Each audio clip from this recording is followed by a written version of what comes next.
ഈ മൈക്രോസോഫ്റ്റിന്റെ റീകോളിനെ കുറിച്ചിട്ട് കേട്ടിട്ടുണ്ടോ? അതായത് ഈ മൈക്രോസോഫ്റ്റിന്റെ വിൻഡോസിന്റെ ഒരു പുതിയൊരു ഫീച്ചറാണ് ഈ റീകോൾ എന്ന് പറയുന്നത്. സപ്പോസ് നീ ഇപ്പോൾ ഒരു ഇൻസ്റ്റാഗ്രാമിൽ ഒരു റീല് കണ്ടു, കുറച്ച് കാലം കഴിഞ്ഞിട്ടാണ് ഒരു റീലിനെ പറ്റി ഓർമ്മ വരുന്നത്. നിങ്ങൾ ലൈക്കോ അല്ലെങ്കിൽ സേവ് ഒന്നും ചെയ്തിട്ടില്ലെങ്കിൽ ആ റീല് പിന്നെ കിട്ടില്ല. അവിടെ നമുക്ക് മൈക്രോസോഫ്റ്റ് റീകോളിന്റെ ഈ ഒരു ഫീച്ചർ യൂസ്ഫുൾ ആണ്. അതായത് ഈ ഫീച്ചറെ കുറിച്ച് കേൾക്കുന്ന ടൈമിൽ എല്ലാവർക്കും ഇതൊരു നല്ലൊരു ഫീച്ചർ ആണെന്നൊക്കെ തോന്നും. ബട്ട് ഇതിൽ ഒരു പ്രോബ്ലം ഉണ്ട്. അതായത് നീ ഇപ്പോൾ വിൻഡോസിൽ ചെയ്തുകൊണ്ടിരിക്കുന്ന A to Z കാര്യങ്ങൾ വിൻഡോസ് സേവ് ചെയ്യും. അപ്പോൾ ഈ വിൻഡോസ് യൂസ് ചെയ്യുന്ന യൂസറിന്റെ ഡാറ്റാസ് ഒക്കെയോ അതൊക്കെ സെക്യൂർഡ് ആണോ? ഇത് കേൾക്കുമ്പോൾ നല്ലൊരു ഫീച്ചറായിട്ട് തോന്നുമെങ്കിലും നീ ഇപ്പോൾ ടൈപ്പ് ചെയ്യുന്ന യൂസർ നെയിം തൊട്ട് ബാങ്ക് ഡീറ്റെയിൽസോ അല്ലെങ്കിൽ നീ വിസിറ്റ് ചെയ്തിട്ടുള്ള വെബ്സൈറ്റോ കാര്യങ്ങളോ എല്ലാം സ്റ്റോർ ചെയ്യും.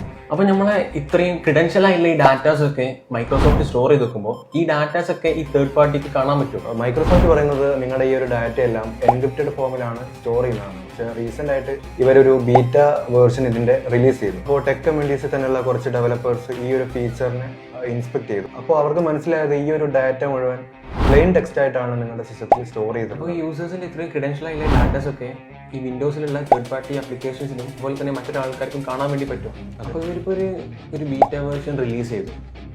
താമസിയാതെ തന്നെ പുതിയ റിലീസിൽ അവർ ഈ ഫീച്ചർ ഇൻക്ലൂഡ് ചെയ്യും. അപ്പോൾ ഈ പ്രോബ്ലത്തിൽ നിന്നുള്ള സൊല്യൂഷൻ എന്നുള്ള രീതിയിൽ നമുക്ക് എന്താ ചെയ്യാൻ പറ്റുക? ഇങ്ങനെ ഒരു കണ്ടീഷനിൽ വിൻഡോസ് യൂസ് ചെയ്യുന്നതിനേക്കാളും നല്ലത് ലിനക്സോ അല്ലെങ്കിൽ മാക്കോ പോലത്തെ ഓപ്പറേറ്റിംഗ് സിസ്റ്റംസ് യൂസ് ചെയ്യുന്നത്.